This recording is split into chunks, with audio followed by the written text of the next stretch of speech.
We're going to do the February 17th daily chronological Bible reading. And in today's reading, God establishes protocols for the sacrificial system. His instructions begin with the high priest, whose guilt affects the entire community.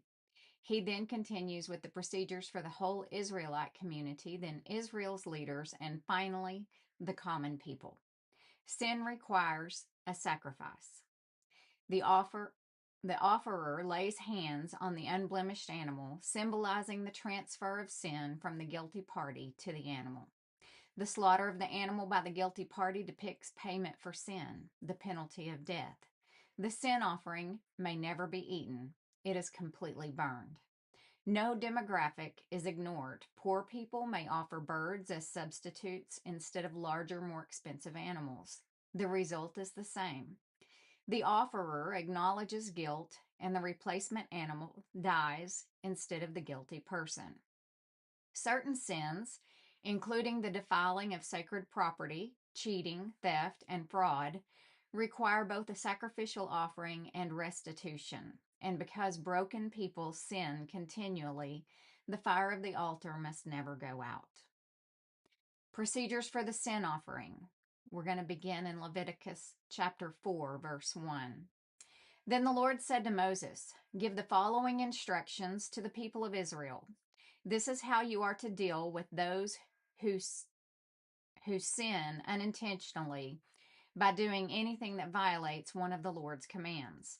If the high priest sins, bringing guilt upon the entire community, he must give a sin offering for the sin he has committed. He must present to the Lord a young bull with no defects. He must bring the bull to the Lord at the entrance of the tabernacle, lay his hand on the bull's head, and slaughter it before the Lord. The high priest will then take some of the bull's blood into the tabernacle, dip his finger in the blood, and sprinkle it 7 times before the Lord in front of the inner curtain of the sanctuary. The priest will then put some of the blood on the horns of the altar for fragrant incense that stands in the Lord's presence inside the tabernacle. He will pour out the rest of the bull's blood at the base of the altar for burnt offerings at the entrance of the tabernacle. Then the priest must remove all the fat of the bull to be offered as a sin offering. This includes all the fat around the internal organs, the 2 kidneys, and the fat around them near the loins, and the long lobe of the liver. He must remove these along with the kidneys, just as he does with cattle offered as a peace offering, and burn them on the altar of burnt offerings. But he must take whatever is left of the bull, its hide, meat, head, legs, internal organs, and dung, and carry it away to a place outside the camp that is ceremonially clean, the place where the ashes are dumped. There on the ash heap, he will burn it on a wood fire. If the entire Israelite community sins by violating one of the Lord's commands, but the people don't realize it, they are still guilty. When they become aware of their sin, the people must bring a young bull as an offering for their sin and present it before the tabernacle.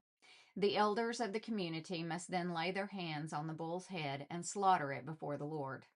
The high priest will then take some of the bull's blood into the tabernacle, dip his finger in the blood, and sprinkle it 7 times before the Lord in front of the inner curtain. He will then put some of the blood on the horns of the altar for fragrant incense that stands in the Lord's presence inside the tabernacle. He will pour out the rest of the blood at the base of the altar for burnt offerings at the entrance of the tabernacle. Then the priest must remove all the animal's fat and burn it on the altar, just as he does with the bull offering as a sin offering for the high priest. Through this process, the priest will purify the people, making them right with the Lord, and they will be forgiven.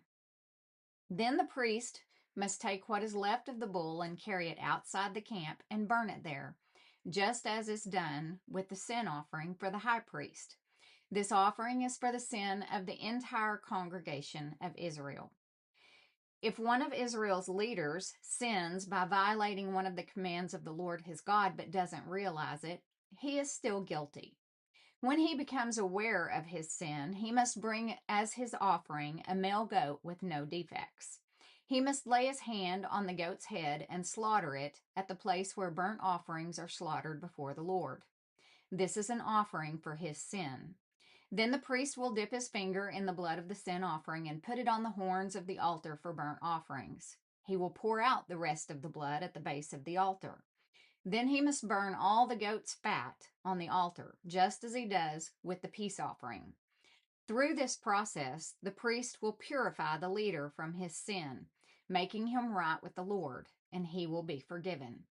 If any of the common people sin by violating one of the Lord's commands, but they don't realize it, they are still guilty. When they become aware of their sin, they must bring as an offering for their sin a female goat with no defects. They must lay a hand on the head of the sin offering and slaughter it at the place where burnt offerings are slaughtered. Then the priest will dip his finger in the blood and put it on the horns of the altar for burnt offerings. He will pour out the rest of the blood at the base of the altar. Then he must remove all the goat's fat, just as he does with the fat of the peace offering. He will burn the fat on the altar, and it will be a pleasing aroma to the Lord. Through this process, the priest will purify the people, making them right with the Lord, and they will be forgiven. If the people bring a sheep as their sin offering, it must be a female with no defects. They must lay a hand on the head of the sin offering and slaughter it at the place where burnt offerings are slaughtered.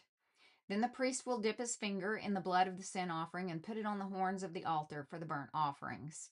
He will pour out the rest of the blood at the base of the altar.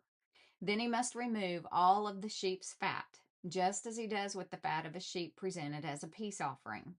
He will burn the fat on the altar on top of the special gifts presented to the Lord. Through this process, the priest will purify the people from their sin, making them right with the Lord, and they will be forgiven. If you are called to testify about something you have seen or that you know about, it is sinful to refuse to testify, and you will be punished for your sin. Or suppose you unknowingly touch something that is ceremonially unclean, such as the carcass of an unclean animal. When you realize what you have done, you must admit your defilement and your guilt. This is true whether it is a wild animal, a domestic animal, or an animal that scurries along the ground. Or suppose you unknowingly touch something that makes a person unclean. When you realize what you have done, you must admit your guilt. Or suppose you make a foolish vow of any kind, whether its purpose is for good or for bad. When you realize its foolishness, you must admit your guilt. When you become aware of your guilt in any of these ways, you must confess your sin. Then you must bring to the Lord as the penalty for your sin a female from the flock, either a sheep or a goat. This is a sin offering with which the priest will purify you from your sin, making you right with the Lord. But if you cannot afford to bring a sheep, you may bring to the Lord 2 turtle doves or 2 young pigeons as the penalty for your sin. One of the birds will be for a sin offering and the other for a burnt offering. You must bring them to the priest, who will present the first bird as the sin offering. He will wring its neck, but without severing its head from the body. Then he will sprinkle some of the blood of the sin offering against the sides of the altar, and the rest of the blood will be drained out at the base of the altar. This is an offering for sin. The priest will then prepare the second bird as a burnt offering, following all the procedures that have been prescribed. Through this process, the priest will purify you from your sin, making you right with the Lord, and you will be forgiven. If you cannot afford to bring 2 turtle doves or 2 young pigeons, you may bring 2 quarts of choice flour for your sin offering. Since it is an offering for sin, you must not moisten it with olive oil or put any frankincense on it. Take the flour to the priest, who will scoop out a handful as a representative portion. He will burn it on the altar on top of the special gifts presented to the Lord. It is an offering for sin. Through this process, the priest will purify those who are guilty of any of these sins, making them right before the Lord, and they will be forgiven. The rest of the flour will belong to the priest, just as with the grain offering. Then the Lord said to Moses, "If one of you commits a sin by unintentionally defiling the Lord's sacred property, you must bring a guilt offering to the Lord. The offering must be your own ram with no defects, or you may buy one of equal value with silver as measured by the weight of the sanctuary shekel. You must make restitution for the sacred property you have harmed by paying for the loss, plus an additional 20%. When you give the payment to the priest, he will purify you with the ram sacrificed as a guilt offering, making you right with the Lord, and you will be forgiven. Suppose you sin by violating one of the Lord's commands. Even if you are unaware of what you have done, you are guilty and will be punished for your sin. For a guilt offering, you must bring to the priest your own ram with no defects, or you may buy one of equal value. Through this process, the priest will purify you from your unintentional sin, making you right with the Lord, and you will be forgiven. This is a guilt offering, for you have been guilty of an offense against the Lord. Then the Lord said to Moses, "Suppose one of you sins against your associate and is unfaithful to the Lord. Suppose you cheat in a deal involving a security deposit, or you steal or commit fraud, or you find lost property and lie about it, or you lie while swearing to tell the truth, or you commit any other such sin. If you have sinned in any of these ways, you are guilty. You must give back whatever you stole, or the money you took by extortion, or the security deposit, or the lost property you found, or anything obtained by swearing falsely. You must make restitution by paying the full price plus an additional 20% to the person you have harmed. On the same day, you must present a guilt offering. As a guilt offering to the Lord, you must bring to the priest your own ram with no defects, or you may buy one of equal value. Through this process, the priest will purify you before the Lord, making you right with him, and you will be forgiven for any of these sins you have committed. Then the Lord said to Moses, "Give Aaron and his sons the following instructions regarding the burnt offering. The burnt offering must be left on top of the altar until the next morning, and the fire on the altar must be kept burning all night. In the morning, after the priest on duty has put on his official linen clothing and linen undergarments, he must clean out the ashes of the burnt offering and put them beside the altar.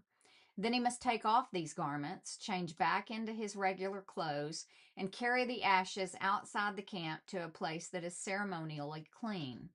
Meanwhile, the fire on the altar must be kept burning. It must never go out. Each morning, the priest will add fresh wood to the fire and arrange the burnt offering on it. He will then burn the fat of the peace offerings on it. Remember, the fire must be kept burning on the altar at all times. It must never go out."